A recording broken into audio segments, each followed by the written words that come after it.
Bonjour, je me présente Yannick Seyer. Bienvenue dans mes actualités sur le coronavirus Covid-19. Voyons aujourd'hui sa transmission dans l'air.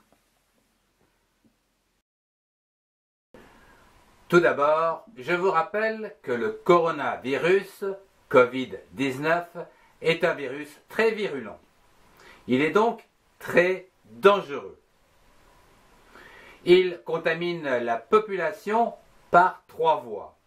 D'une part, les postillons à moins d'1 mètre, la toux à moins de 2 mètres, mais également tout ce qui est monoporté par les mains et qui vont donc transmettre ce virus par contact au niveau du visage et de la bouche. Je vous renvoie en haut à droite pour les actualités sur ce thème.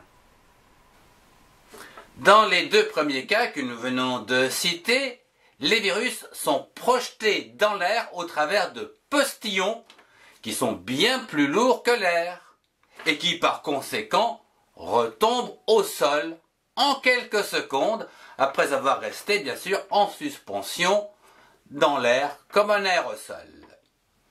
Je vous propose de bien faire attention aux gestes barrières que je vous ai donnés ici en haut à droite dans les actualités précédentes.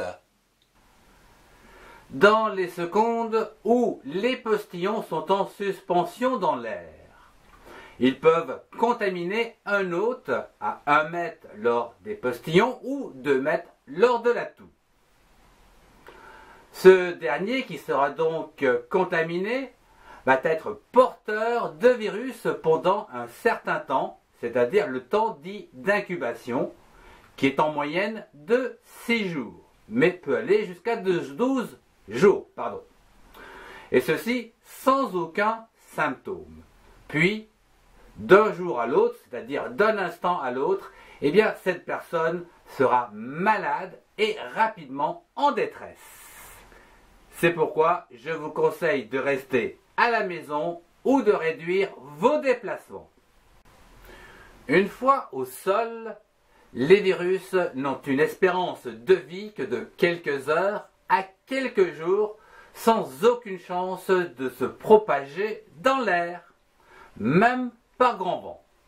En effet, les gouttelettes sont très lourdes au travers ces postillons et s'accrochent lourdement au sol.